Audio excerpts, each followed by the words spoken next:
人家用乐高搭悬崖比长度，你们这么玩不算犯规吗？有一组被分到的是武士主题，他们打算拼一个大型武士庙。武士庙大师有一条盘绕在悬崖上的巨龙，正在与悬崖边的小武士周旋。红黑金配出来的武士庙很经典，很有气势。接下来放上他们的龙头龙身，画风非常有志怪玄幻的感觉。这一组的女选手在上一季的时候还是只会拼官方套装的新手玩家，能走到大师赛这一步，真的是靠超强的学习吸收能力。I'm feeling a lot like our little samurai, yeah? And this competition is that serpent. We're ready to absolutely slay it. Okay, I'm gonna step back and look at it. Sick.精致壮丽的武士庙坐落在悬崖上，一条长长的山蛇正在和挑战自己的小武士对峙。武士庙上还有隐隐的积雪，雪景的设定也呼应了蛇身的颜色，美学故事兼具，在其他几组大师的作品包围下也毫不逊色。主持人量出的长度为 1.2 meters. Oh, cool. There you go. Sweet. 基友组被分到了太空人，太空主题一向是难度比较低，但不容易做出彩。他们打算拼太空竞赛，许多飞船在轨道上穿梭，最后驶入小行星。他们和长发组一样执着于额外长度分，但对于拿到额外分，他们有独特的理解。 We only need a light craft at the end of a very thin pole.Technically, it's the longest. 就和写作文凑字数一个原理，你就说长不长吧。开始一切都走在正轨上，但随着进度的增加，他们察觉到一个恐怖的问题。Our racing track is starting to droop a little bit. 结构基础没打好，导致支撑力不够，搭着搭着，跑道开始向下弯曲。It's gonna pull apart. 如果再不解决，继续拼跑道，模型就会被压垮掉。科技组本来就不是他们的强项。But everything we tried as a solution either didn't work or we found another problem. 两人试过各种方法，跑道都掰不直。Reinforce it. Mate, I'm about to karate chop that thing in half. Get rid of it. 这期过后就是半决赛，他们实在太想赢了，最后只能死马当活马医，一直用简单粗暴的方法延长悬崖，拿到额外分。这样一来，基本牺牲了美学。 I think it was silly. Okay. 他们必须丢西瓜捡芝麻，因为此时时间所剩无几，西瓜已经保不住了。结束的时候，两个人都非常无奈，他们的实力都有目共睹，这样草草结束实在不够得体。 And a late play was made for the Hamish Blake bonus point. That is a lot going on. Cheeky mothers. 前面可以看出他们预想的设计还是很棒的，飞船在赛道上飞驰，穿过小行星。意料之中 ，Brickman 指出前面多余的这段会在美学和技术上扣分。 I don't think I can give a tick for technical.We probably need to measure it now, Ham. 如果想拿到仅剩的额外分，就要超过前面长发组的 2.18 米。2.31.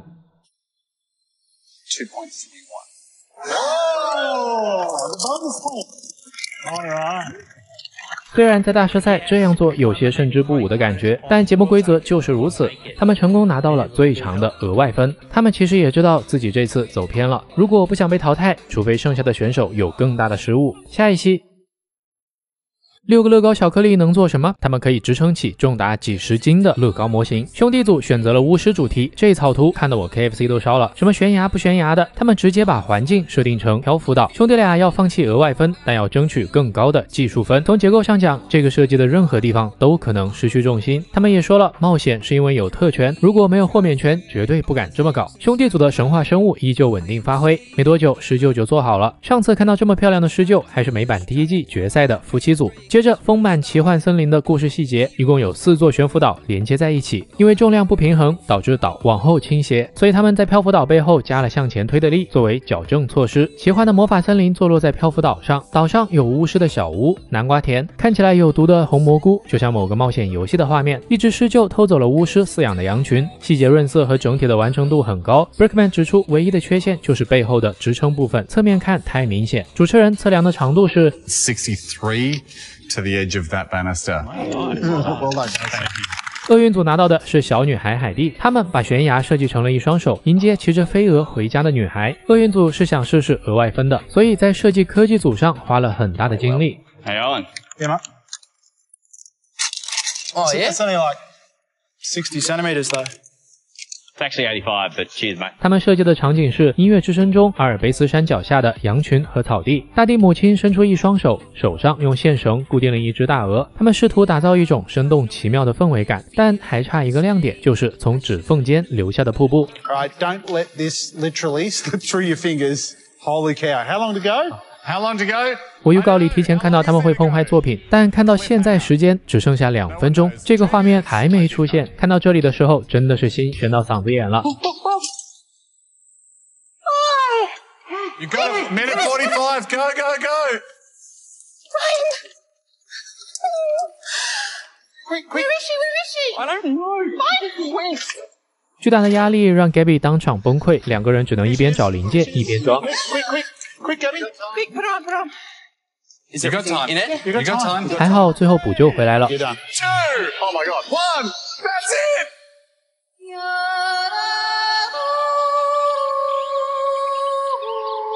阿尔卑斯山下高山湖泊旁有一座小木屋，门口的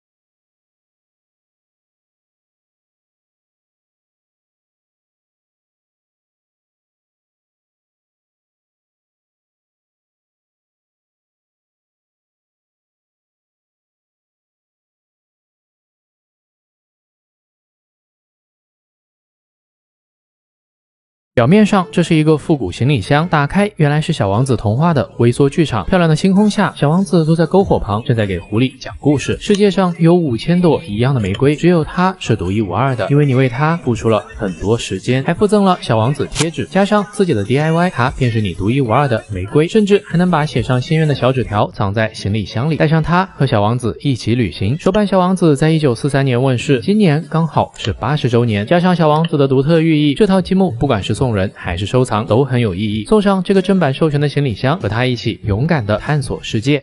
昨天深圳第10届电玩展开幕，结果第1天就完美错过了卡琳娜。不过还好，光这一片就能值回票价。一看你们2次元就遵守交通规则，抓你都比别人省事儿。这片痛车区真的是浓度爆表，起码能逛上半小时。据说一部完整的痛车落地要花费5位数以上。如果你是不怕累的逛展特种兵，一定要到各种展厅打卡，问问工作人员，可以薅羊毛，白嫖到不少东西。还好场内空调还算强劲，很多全身武装的 coser， 除了近2年的人气角色，还有一些时代的眼泪，甚至古代的眼泪，还陆遇了各种 cos 团的游行，以及一些2次元的神秘仪式。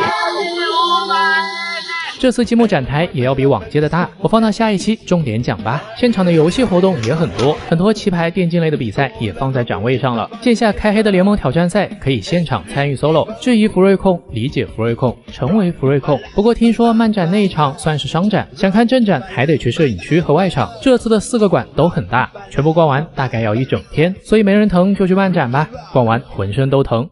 接下来这一组是2位少年党。 Man's just kind of just like said our buildings are a little bit... And not every building in the city is a skyscraper. Later. We kind of just disregarded his comments. 俩熊孩子的作品似乎没能让人眼前一亮。他们的建筑叫时光之旅，故事从第1层开始，向上的每一层都越来越现代化。先是土石和砖墙，然后是蒸汽时代的锅炉，最后以一艘宇宙飞船作为封顶结束。想法还是蛮不错的，不过另外一栋建筑看起来过于普通。2栋建筑仿佛只是共用了一块底板，除此之外看不出联系来，而且规模上相比其他的作品就更相形见绌了。还好比赛后半部分要搭出城市被袭击的新故事，他们在城市中布置了非常多的外星人和怪兽，为了弥补高度问题，少年们还在楼顶做了空中 UFO， 能看出他们的搭建技术还是不错的，一顿操作下也算是挽回了劣势。 Easiest challenge we will probably get all competition. I've got this in the bag. Easy. 这一组搭出了全场最高的建筑，这个街区里所有的东西都在努力表现一种精神，希望。西服小哥认为希望是人类精神的核心。他们的街区正举行一场乐高展览，这时从天而降一艘 UFO 坠毁在展览门口，大家都热心的从乐高展览里冲出来帮忙。虽然这故事不太容易让人一眼 get 到，但还是看得出他们的搭建技术很强。只是西服小哥自恋又自负，一直不喜欢搭档做的这艘飞船，而搭档一直忍让他的傲慢。观众也吐槽这2个人不像是搭档，更像是雇佣关系。果然不愉快的合作让他们的第2部分的故事陷入了误区。他们设计了一个外星人撞穿了大楼，将袭击理解成了意外，甚至还一意孤行的再增加了楼的高度。评委也看出，都是因为西服小哥的自负，才导致合作出现问题。This is a one-way build, and Bills is just a passenger. I don't think that works. If you've got any chance of winning the Golden Brick and going forward, you have to work as a team. If you don't, I don't think you'll make it. It says here that you guys had a Lego-themed wedding. I've just found I found a card I think that's more appropriate for you guys. Grandma and grandson. 这个操作你要帮我再赛。这一组搭档非常特别，祖孙一起来参赛，但面对全都是年轻人的比赛，奶奶的心态上有了很大的压力。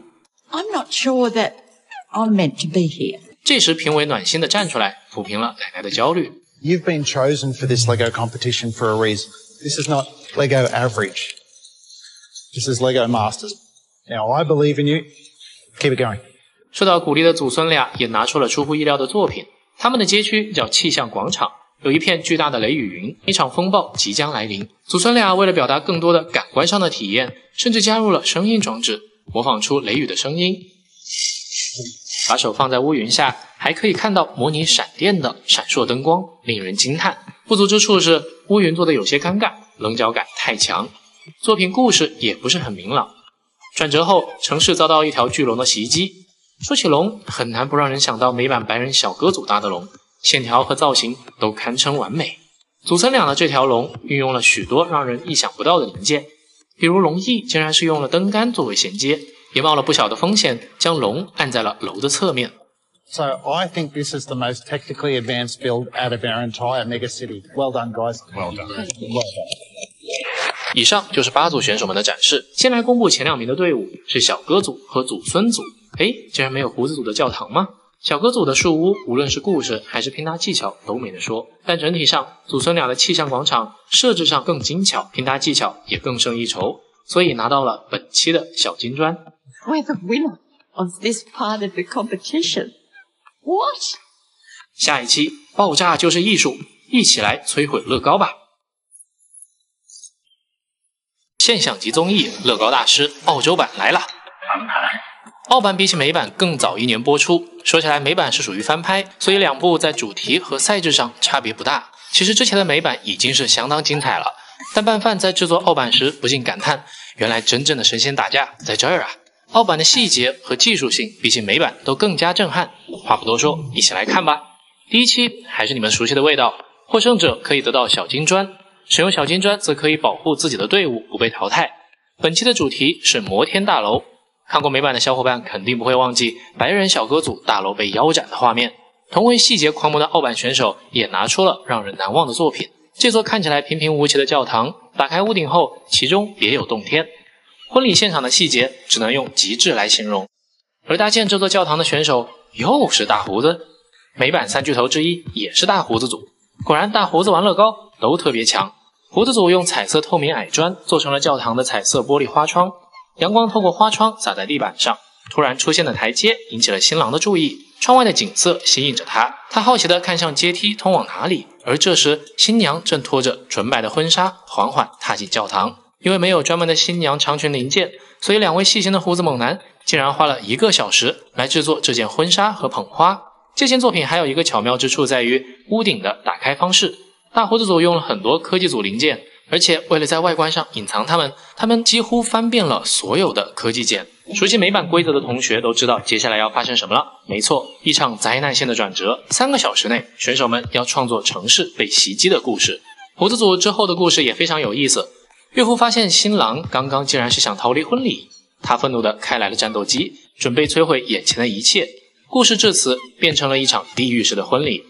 纷飞的尘土间，整个教堂被炸毁，钟楼轰然倒地。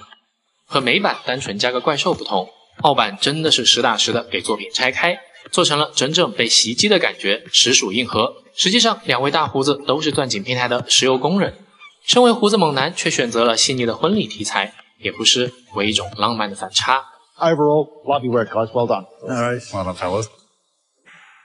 上一期的剧情城市里，我们看过愤怒的岳父轰炸教堂的故事，下面的这个树屋也是让拌饭惊艳了一把。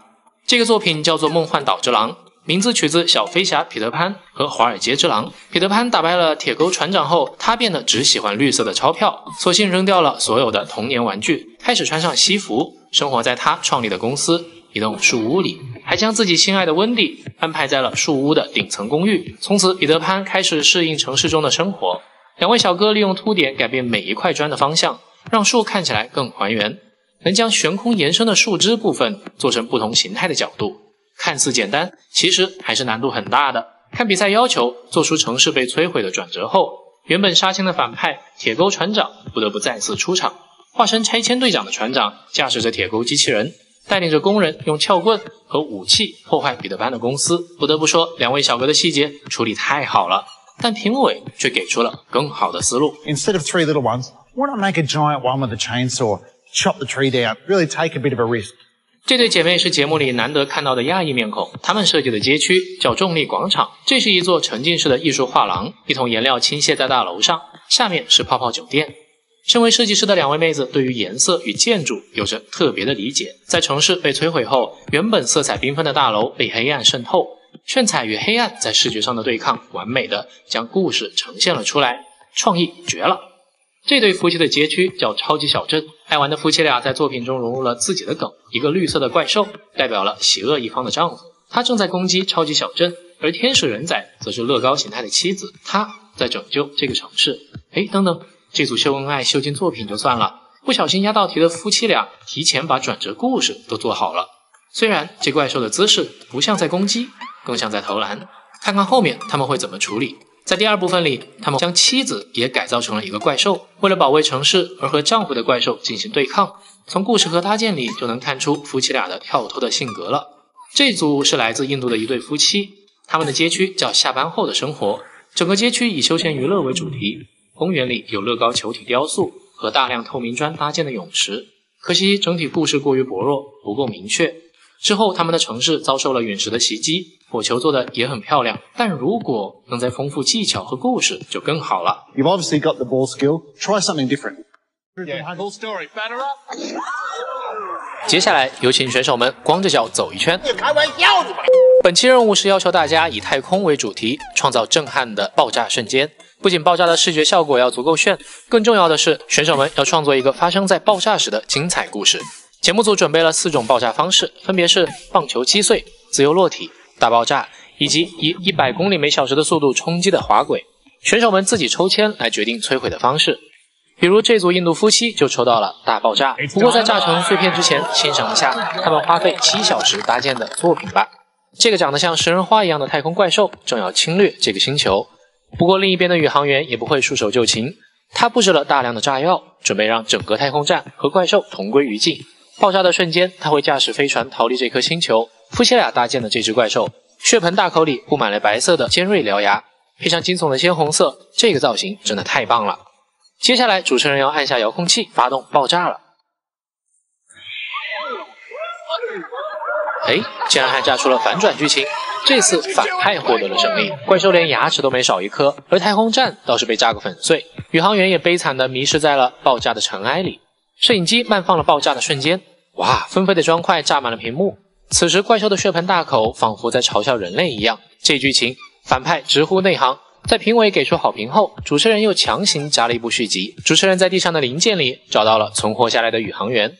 But look who made it. Spaceship escaped. He's going to get back to Earth, and they're going to go, did you kill Spaceworm? And he's going to go, yeah. Yeah. I looked in the rearview mirror, it was a huge explosion. No one survived that. Guys. 上一期印度夫妻的作品在爆炸中反转再反转，接下来是2位胡子老哥的作品。胡子组搭建的是一座宇宙空间站，画面定格在一颗陨石即将毁灭空间站的瞬间，而空间站里的人仔正准备驾驶飞船逃离这场灾难。为了能使爆炸场面看起来更加绚烂震撼，胡子老哥在空间站里塞进了超过1公斤的零件。接下来主持人要挥舞球棒了。没想到主持人一棒打出了额外剧情，飞船不仅存活了下来，竟然还完美的着陆了，简直是科幻小说中的场景。Okay, are you feeling it with the tentacles? 小哥组做了一个紫色的大怪兽，弯曲的触手绑架着人仔，但怪兽却不能再继续嚣张了，他的身体里被插入了一支火箭，在被球棒击碎的瞬间，火箭会穿过怪兽的肚子，看过美版的同学一定觉得这只紫色的怪兽有些眼熟，因为在美版乐高大师里也有相似的造型。不过鉴于澳版出的更早，所以美版可能有一些借鉴的成分吧。接下来主持人要挥棒了，被击碎的一瞬间，砖块仿佛怪兽的血肉一般炸裂开来，火箭有点堵车，但还是成功的飞了出来。怪兽的粉色大脑也完美出镜，太精彩了！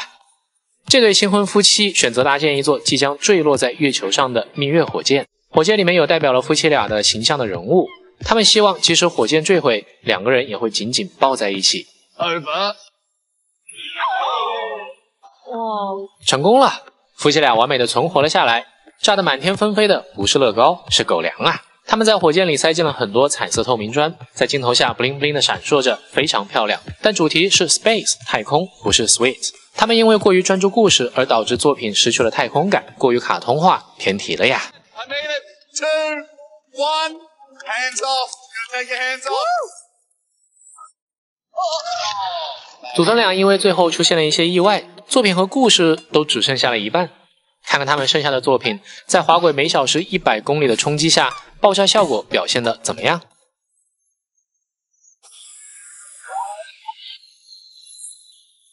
虽然作品只有一半，但行星撞进黑洞的瞬间，爆炸效果也不错。祖孙的作品概念很好，但即使太阳在，以滑轨的摧毁方式，太阳本身能撞到墙的机会就不大，技术上还有待改善呀。亚裔姐妹的这一组大爆炸比较硬核，她们做了一个湛蓝色的外星球，人仔们乘坐火箭想要来探索这颗星球，但可怜的人仔并不知道这颗星球即将爆炸了。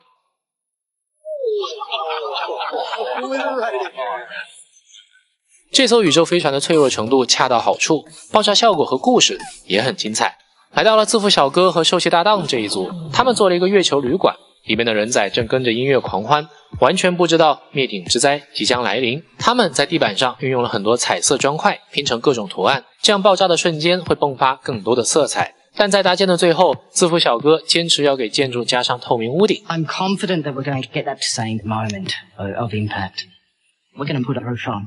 好吧，看看他们的设想能不能成功。月球旅馆被摧毁得粉碎，可惜里面隐藏的彩色砖块全部都被屋顶拦下，就像是一张盖在火焰上的毯子，让作品没有炸出更绚烂的效果。自负小哥真的没有愧对他的名字，化石天族的屋顶挡住了他们能拿冠军的可能，合作不行，坑队友一流。你瞎说啥实话？两位少年将诺亚方舟做成了太空飞船的外形，他们在方舟里做了很多细节。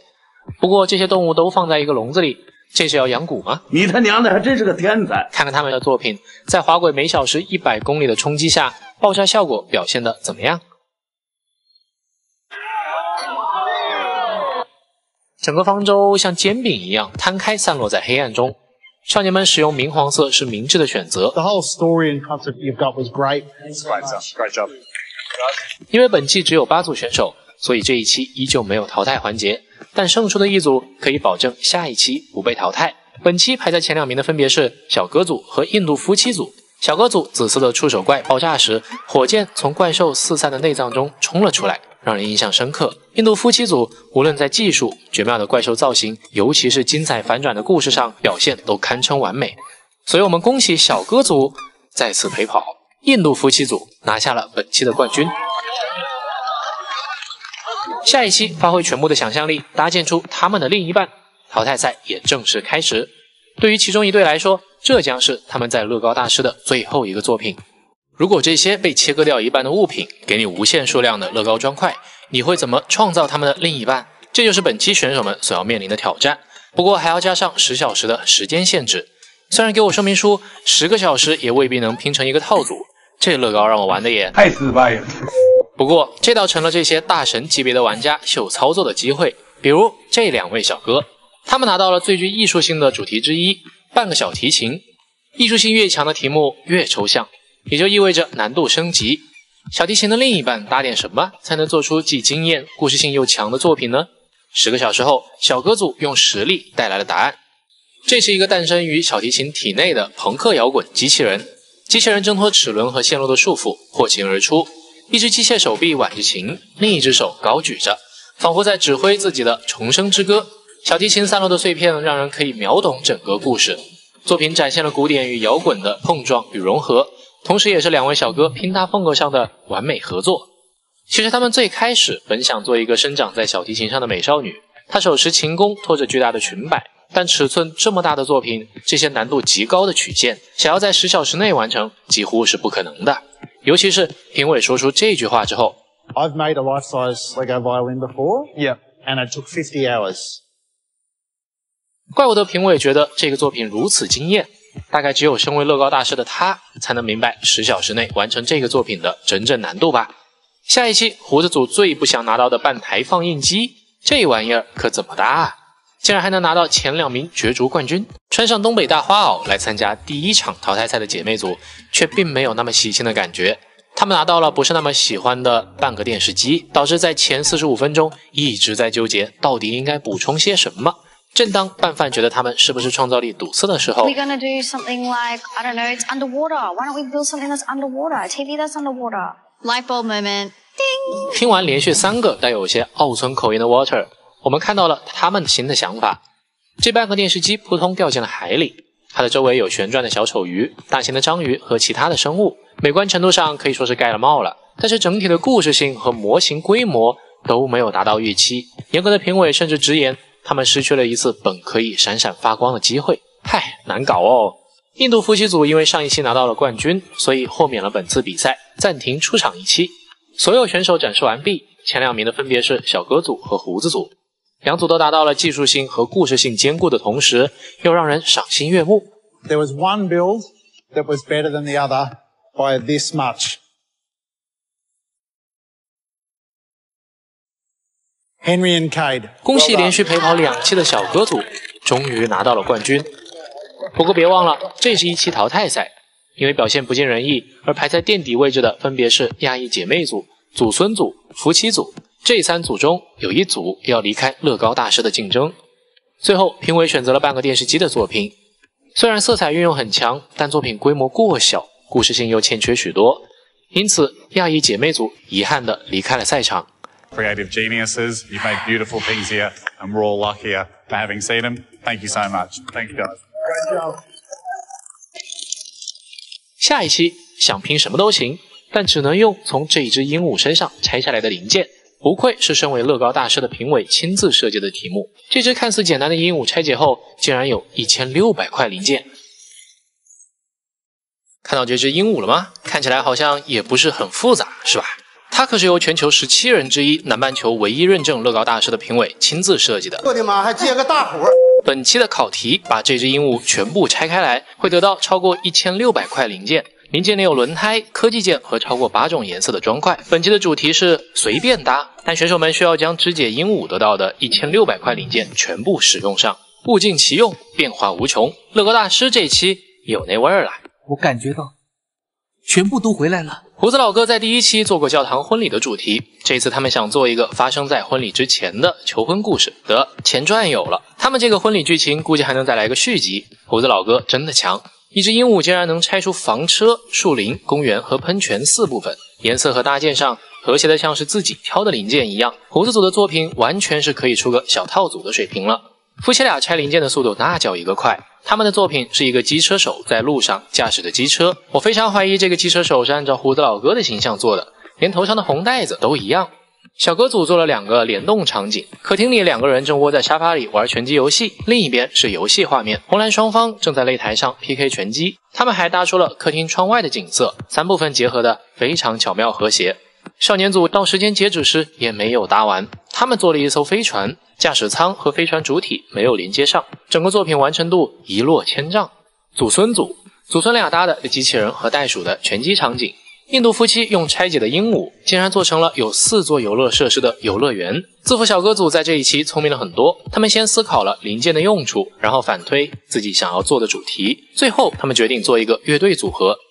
评委的评比标准是零件运用巧妙、故事性以及结构合理，缺一不可。所以最后胜出的是自负小哥组，他们将在下一阶段的比赛里获得特权。 Halfway through this build, you can push someone else's apartment off their desk. 这特权是认真的吗？下一期令人震撼的公寓大楼。We're last in the queue, and by the time we got there, all that's left is a projecting camera. 大猴子组拿到了自己最不想选的物品——半台放映机。意料之外的选择让他们的搭建计划像一只无头苍蝇一样，2个小时只搭出了一个绿色的迷之物体。基于对自己的作品的苛刻，胡子老哥失望地砸碎了2个小时的成果。I just dropped it. I scrapped it. 在只剩8小时的情况下，胡子组在压力下触底反弹，创造了一幅绝妙的投影画面。放映机投影出2架战斗机互相追逐的画面。这个场景的灵感来源于1战的电影《红男爵》。红男爵是一名王牌飞行员，他正驾驶着战斗机，用乐高做的炮弹袭击对方。在前2期中，他们搭过轰炸教堂的战斗机，以及逃离爆炸的小飞船。胡子老哥对飞行器真是情有独钟呀！胡子组非常擅长机械部分，飞机互相追逐的动态感非常优秀，加上完美的故事呈现，角逐前2名问题不大。这夫妻俩真的很喜欢搭自己，前2期都是以自己为形象搭建的作品，包括他们接下来的这个雕像，又是以丈夫的形象创作的另一半。这座雕像另一半的脑袋被打开，想象力从脑袋里延伸出来，当然肯定少不了妻子戏份。人仔妻子从他的脑袋里跳出来，到处乱跑，有的甚至拿着铁锹。不过想用乐高做曲面的轮廓是很难的，尤其是搭建人体，需要了解人体骨骼结构和肌肉走向，才能处理好线条和形态。夫妻组的作品不仅手臂姿态很奇怪，而且肩膀部分应该上挺而不是溜肩，整体很不协调。Your first couple of builds, it's been Jimmy and Maddie, Jimmy and Maddie, Jimmy and Maddie. You've got to move forward and think a little bit differently on that. So at the minute, I think you're in the frame for elimination. 如果这些被切割掉一半的物品给你无限数量的乐高砖块，你会怎么创造他们的另一半？他们拿到的是半个自行车，和其他组不同的是，他们只有2个很小的部分连接马身。他们决定将自行车的另一半变成一匹彩虹小白马。不知道以这2人的技术力能否支撑这个难度很大的想法。首先要解决链接问题，其次和其他组比起来，他们的作品规模要大很多。看看他们最后的成品吧。自行车化身成了一匹彩虹小白马，它踩着彩虹在天空翱翔。为了营造飞翔的效果，他们用透明砖将彩虹马的前蹄抬起。美中不足的是，彩虹马脖子的位置缺了很大一块白色，会让人看到内部的结构，破坏了作品的完整感。I think it's an amazing build, and you should be congratulated both of you. Well done. Thank you. 少年组拿到了半个打字机，他们发散的想象力将打字机变成了一个童话故事。打印出的纸张组成了一本故事书，一条恶龙跃然纸上，朝着前方的城堡喷射着火焰。少年们将童话故事通过这样一种方式具象化出来，绝妙的创意。但要是能做成立体书的话，那就更好了。Despite Mama's judgment, we aren't going to play it. 祖孙2人默契地收起了金砖来正常参赛，自信地表示能将其保存得更久。拿到半个搅拌机道具后，迅速地开始了构思。最终作品的名字叫《厨房的灾难》。搅拌机开启后悬空正常运转，食物连接乐高的部位顺畅自然，整体多彩的颜色、生日快乐的横幅都很好的还原了场景。但是被诟病的是它的故事性，如果不是解释说成是搅拌机故事导致蛋糕爆炸，评委都分不清零落散在周围的浅色零件是什么。祖孙俩有些紧张，估计是后悔没用金砖来避免淘汰了。 I'm crushed, and not playing the golden brick means this could be the end. 每按下一次按钮，就会有一个乐高模型升天。今天选手们要搭建一个重量不超过350克的乐高，把它发射上天，然后在空中炸出降落伞，直至落地。因此，这次搭建的模型无论上升还是下降，都要有亮点，而且火箭只能承载350克的重量。 Which includes this little component here. 因此，房间中间有一个小称重器供选手们测试。大师赛7集过去了，昔日冠军胡子哥还没进过前2，他们要做一只自己擅长的动物老鹰。火箭启动后，鹰先会向上翱翔，然后向下俯冲。350克大概等于250到300块左右的零件。这么一个帆船乐高套装就有320块零件。他们还设想了一个难度很高的情景。 What we've done is we've built 2 Technic axles coming straight off the rocket module that we're given, and the Eagle slides on top of that. So slow-mo, he goes up. Yep. Hits his peak. Gravity takes effect. Best case scenario. 听起来这需要的零件不少，但实际上他们的鹰搭完了，重量上还余出来很多。其他组都在想办法做减法，只有他们还有继续润色的空间。 The Eagle is 270. 这一期除了火箭升空，还有一个要求，就是作品要有 NPU 零件妙用。他们这个看起来很奇妙的鹰尾效果，实际上是幻影忍者中吴大师的胡须。接下来老鹰要开始一飞冲天了，胡子哥设计的理想场景会出现吗？ Let's go. Wing! Come on, Eagle! Fall! 这里老鹰关节的连接断了，降落时在空中解体，碎了一地。The Eagle has absolutely crash landed, yeah. 有一组要做2个被迫绑在火箭上的冒险家，模型设计听起来好像很重，他们准备用重量较轻的绳子零件编织成绑带，缠绕在火箭上。成品的组合很干净，他们的 NPU 是用火鸡零件做头发，不仔细看还真没发现。 Let's do this. Thanks. 火箭上升的时候路过了月亮，这个画面真的是神之加分。降落伞弹出时没有掉落任何零件。 That looks perfect. I can't see a thing. 降落后取回模型也依旧完好无损，这段应该拿去做安全带宣传片。下一期 building a thumbs up going up into the air so that when it comes down it becomes thumbs down.